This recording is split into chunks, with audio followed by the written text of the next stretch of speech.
Hey, it's Heba. So today we're going to be talking about soul work, your soul's work, which is a topic I've been passionate about for a really, really long time. I've been so obsessed with the idea of purpose and doing what your spirit came here to do. I think there's two types of soul work. One is the one that we don't know anything about. That's our secret kind of soul's mission. And there's been one time that I surely tapped into what that mission was. And let me tell you, I couldn't translate it through my human nervous system.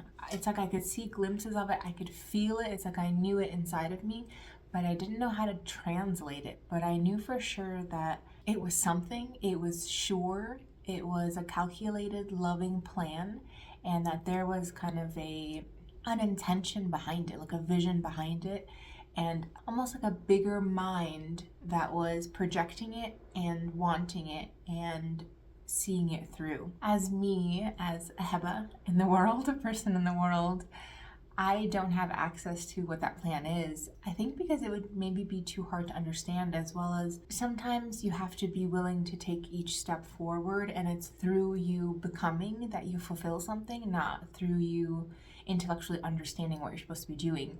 It's almost like, what would be the point?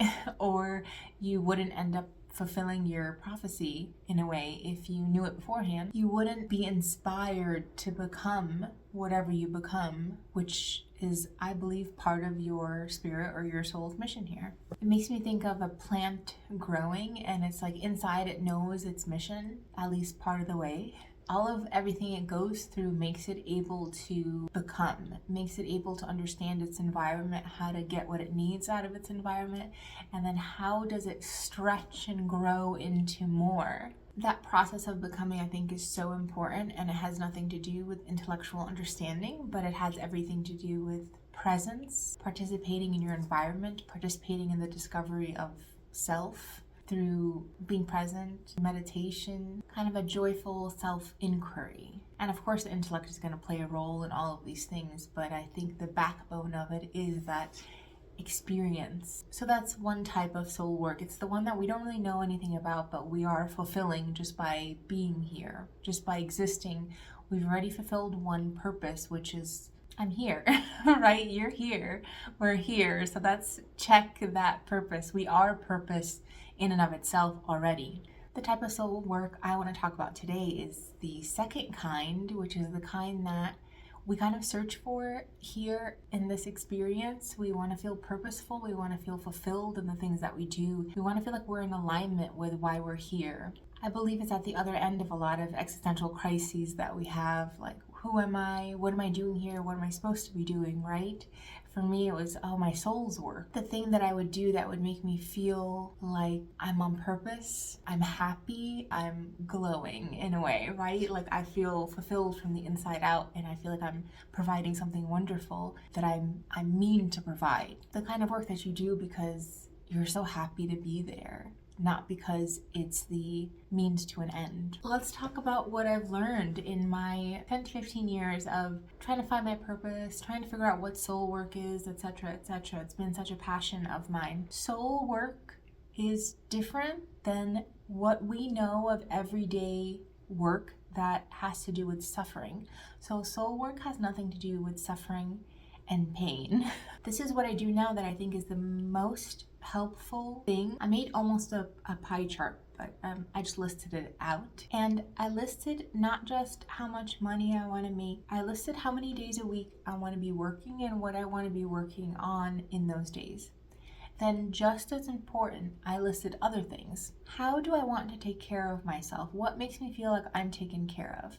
What feels luxurious to me? What feels comfortable to me? What feels like love to me? A lot of that is spending time in nature. Taking a hike, just taking a walk around the lake or something. I also have a friend and she does facials. I love going to see her. I love having her pamper my face for a while, and she's so good at it, and I like the idea of supporting my friends and people who are doing wonderful things. So I put that on my list. I wanna be able to do facials with my beautiful friend who has this beautiful gift. I thought of other things that made me feel relaxed and happy. I like going to the gym. I like cooking my own food with love. I like spending time with my cat. I like having time in the morning to make some coffee and to read. So reading went on the list.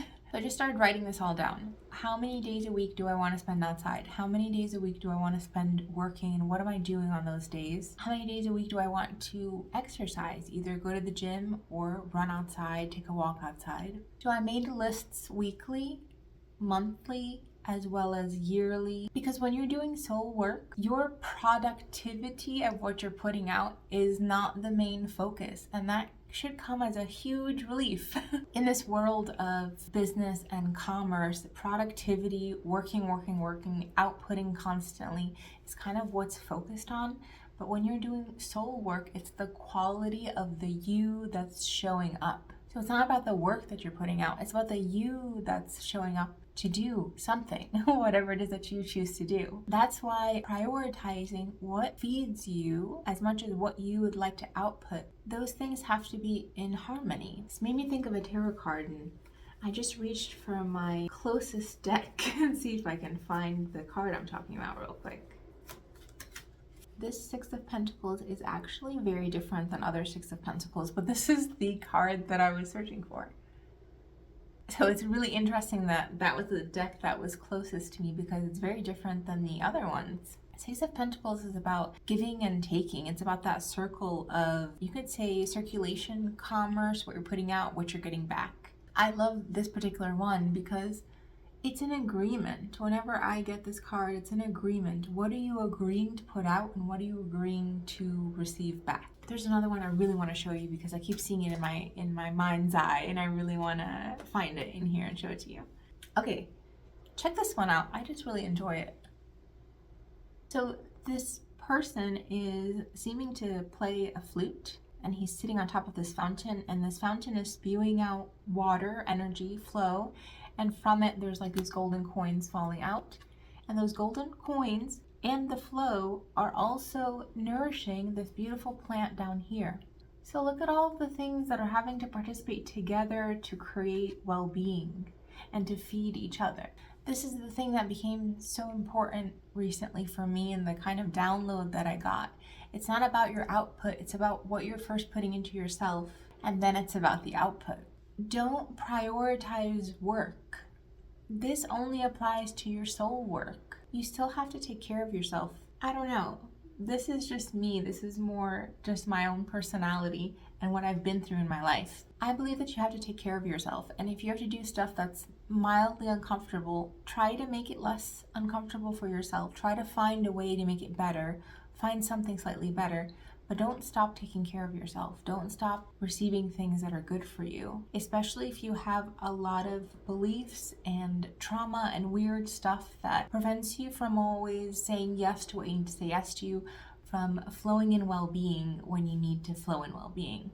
If you have certain beliefs that are sometimes a little bit limiting for you to receive things like money and certain resources that you need, I would say personally, I don't like to put myself in a position where I'm squeezed so tight that I can't even do my spiritual work anymore because I'm struggling to eat, I'm struggling to figure out where I'm going to live, etc. Step one, take care of yourself. This is everything that we're talking about. You are so important. You are the most important piece here. So you need to take care of yourself. Sometimes that means doing something a little bit uncomfortable. Figure out how to make it less uncomfortable and use it to aid yourself in being okay so that you can move further and further and further into your soul's work. In terms of soul work, do not prioritize work. Prioritize balance. Prioritize you taking care of you. It's very helpful to initially write down, what do I need to be good? What do I need to take care of myself? What are the things that make me feel whole and well? And then you have your pie chart, or the things that you've written down. What do I want to do every week? What do I want to do every month, every year? So that when you wake up in the morning, let's say on a day off from your other work or other ways that you receive your income, you're not going into it like, okay, now I'm going to prioritize my soul work. I have a day off. I'm going to cram all this stuff in. No. You're going to look at that list that you made. What's important to me? How do I take care of myself? And how much have I devoted to my soul's work this week? How much have I devoted to myself this week?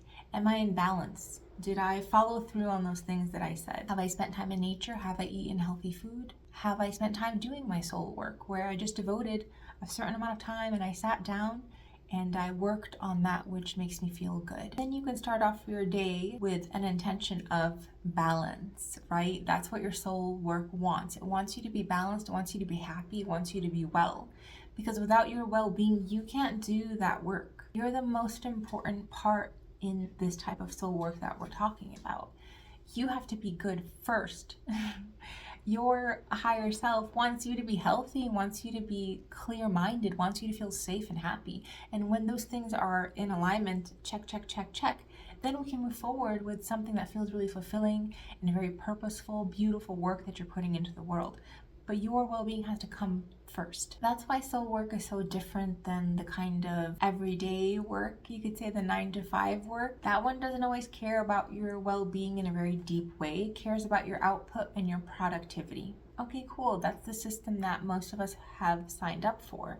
That's fine. It's good to understand that about that system. Good to know that you don't have to then take those principles into the work that is yours, right? The one that you've chosen, the system that you've chosen to bring forth into this reality. So you could say, Spirit says, first, did I take care of myself? Second, how do I want to show up to my soul's work? What would I like to do? What would I like to contribute there? And most of the time, the most important thing for you to do is to just show up. Even if you don't know the whole picture, a lot of times you don't know the whole picture, you just have pieces. So you want to take whatever piece that you know. Let's say that you're super passionate about gardening. So you say, okay, I don't really know what to garden. I don't have a garden, let's say. So just show up to a farm. Like, can you go to a farm that is open to the public? Can you go to one where they give you a tour? Around where I live, there's farms that have those market stands. So you can kind of pull in and you can get vegetables from there and you can see their beautiful farmland. Can you go to one of those places and just maybe sit? Maybe just look out on the beautiful rows of the vegetables. Go to one of those garden stores that sell things for gardening and just be in that space. And just say when you're there, I'm here, I'm showing up, I'm here. It's not about what you're doing, it's about you showing up. I can tell you that with certainty. That's 98% of soul work, maybe more, okay?